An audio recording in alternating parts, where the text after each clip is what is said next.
IPL 2025 కోసం 2 రోజుల పాటు అట్టహాసంగా జరిగిన మెగా ఆక్షన్ ఎట్టకేలకు ముగిసింది. కొంతమంది ఆటగాళ్ల కోసం ఫ్రాంచైజీలు కోట్లు కుమ్మరించగా మరికొంతమంది స్టార్ ఆటగాళ్లను తీసుకోవడానికి ఏ ఫ్రాంచైజీ కూడా సుముఖత చూపించలేదు.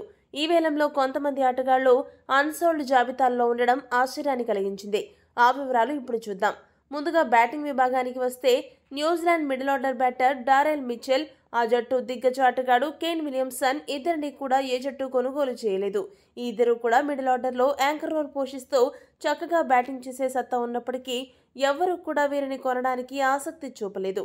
కెప్టెన్ కూల్గా మిడిల్ ఆర్డర్ యోధుడిగా పేరుగాంచిన విలియమ్సన్ అమ్ముడు పోకపోవడం ఎస్ఆర్హెచ్ అభిమానులకు బాధ కలిగించింది. వెస్టిండీస్ దేశానికి చెందిన కైల్ మేయర్స్ ఐపీఎల్లో లక్నో జట్టు ఓపెనర్గా మెరుపులు మెరిపించాడు. అయినా కూడా అతని కోసం ఏ ఫ్రాంచైజీ ముందుకు రాలేదు. భారతదేశానికి చెందిన మయాంక్ అగర్వాల్, సర్ఫరాజ్ ఖాన్ ఈ ఇద్దరు కూడా అమ్ముడుపోని లిస్టులో ఉన్నారు.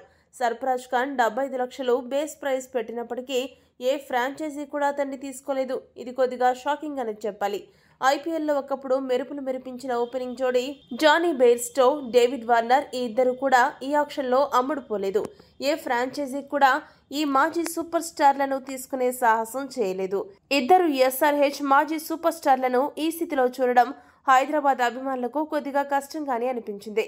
ఇక అంతర్జాతీయ వేదికలపై ఆల్రౌండర్గా సత్తా చాటి ఐపీఎల్లో కూడా తన మార్క్ చూపించిన జింబాబ్వే ఆటగాడు సికందర్ రాజాని కూడా ఏ ఫ్రాంచైజీ తీసుకోకపోవడం గమనార్హం. ఆరంభ ఓవర్లలో వికెట్లు పడగొట్టే సత్తా ఉన్నా కూడా భారత ఆటగాడు శార్దుల్ ఠాకూర్ను ఎవరూ కొనుగోలు చేయలేదు. ఇంగ్లాండ్ డెత్ బౌలర్గా పేరు సంపాదించిన Chris Jordan, Bangladesh death specialist Mustafizur Rahman ఈ వేలంలో అమ్ముడుపోలేదు. ఆఫ్ఘనిస్తాన్ ఫాస్ట్ బౌలర్ నవీన్ ఉల్ హక్ కోసం కూడా ఈ వేలంలో ఒక్కరు కూడా బిడ్ వేయలేదు. స్పిన్నర్ల కోసం ఎక్కువగా డిమాండ్ ఉన్నప్పటికీ దక్షిణాఫ్రికా ఆటగాడు కేశవ్ మహారాజ్ను తీసుకోవడానికి ఏ ఫ్రాంచైజీ కూడా ముందుకు రాలేదు.